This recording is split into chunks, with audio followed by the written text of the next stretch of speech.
हजारो मतदारांच्या उपस्थितीत राष्ट्रवादी काँग्रेस शरद पवार पक्षाच्या उमेदवारांनी दाखल केले आपले अर्ज.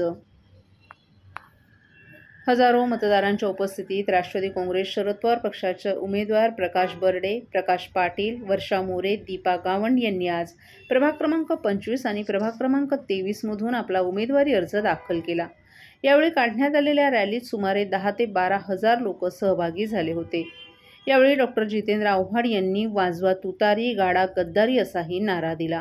आज सकाळी 11 वाजण्याच्या सुमारास जिल्हाध्यक्ष मनोज प्रधान, ठाणे महिला अध्यक्षा सुजाता घाग यांच्यासह हजारो कार्यकर्त्यांच्या उपस्थितीत प्रभाग क्रमांक 25 मधील उमेदवार प्रकाश बर्डे, वर्षा मोरे यांनी कळवा पूर्व येथून प्रचंड रॅली काढून आपला उमेदवारी अर्ज दाखल केला.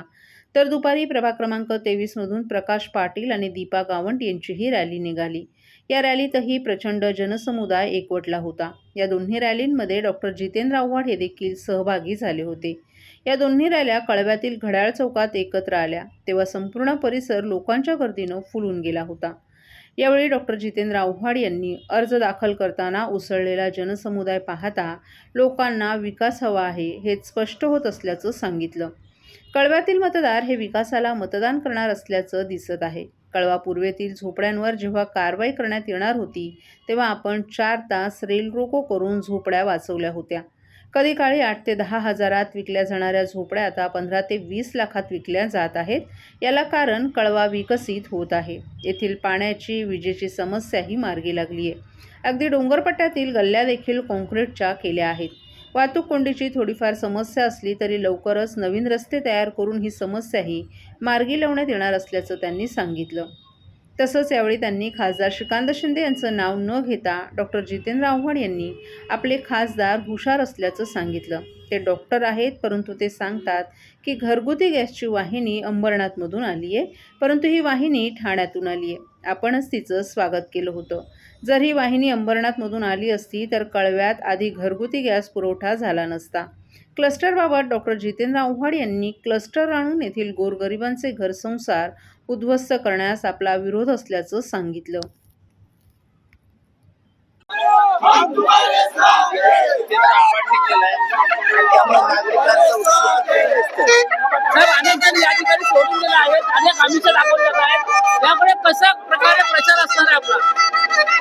ठीक आहे ना, लोकांना चॉकलेट दिली जातात, लोक चॉकलेट खातात. साहेब, अजून किती दिवसामध्ये बाकी सर्व पहिल्यापासून रॅली सुरुवात तुम्हीच केली. गावाकडे मागोर आमचा बसेल काय सांगा मागोर आमचा बसेल काय सांगा.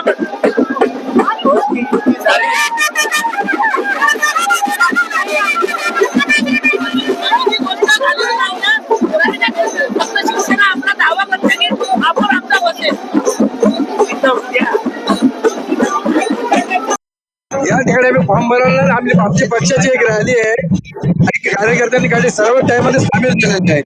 आणि विजय हा आमचा नक्कीच आहे. आव्हाड साहेबांना जी मतं पडली, आव्हाड साहेबांच्या आशीर्वादाने जी मतं पडलेली आहेत तीच आम्हाला मतं पडतील, त्याच्याही जास्त मतं पडतील. आज या ठिकाणी जनसमुदाय आपण पाहिला असेल त्या पाहत असताना हे उत्स्फूर्त लोकांनी आलेले आहेत. एकत्र कार्यकर्ते स्वतःहून आपल्या या कार्यक्रमात आलेले आहेत.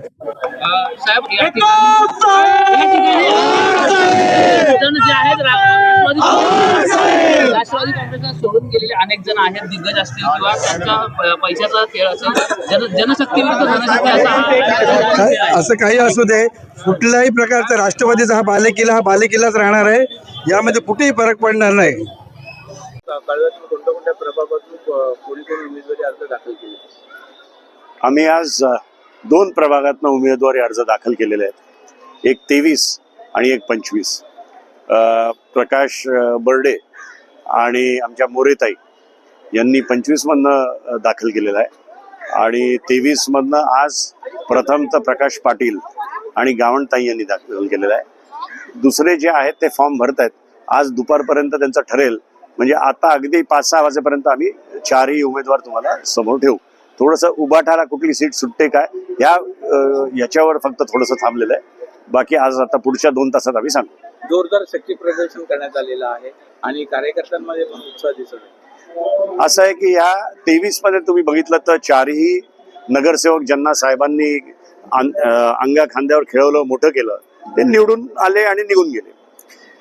पण आज परिस्थिती अशी आहे की ते जरी गेले असतील तरी कार्यकर्ते हे राष्ट्रवादी बरोबरच राहिले. आव्हाड साहेबांना मानणारी वर्ग इथे मोठा आहे, त्यामुळे ते पण इथे राहिले. आज तुम्ही खरं बघितलं तर आव्हाड साहेबांनी केलेली 2009 पासून जी कामं आहेत त्याची पोचपावती म्हणून आज एवढ्या मोठ्या प्रमाणात लोक उतरले. एकंदरीत चित्र बदलेल का कार्य? कळव्यातलं चित्र बदलणार नाही. कळव्यातलं चित्र पहिल्यासारखंच राहील. आव्हाड साहेबांबरोबर कळवा पहिलंही होतं, आजही आहे आणि उद्याही राहील.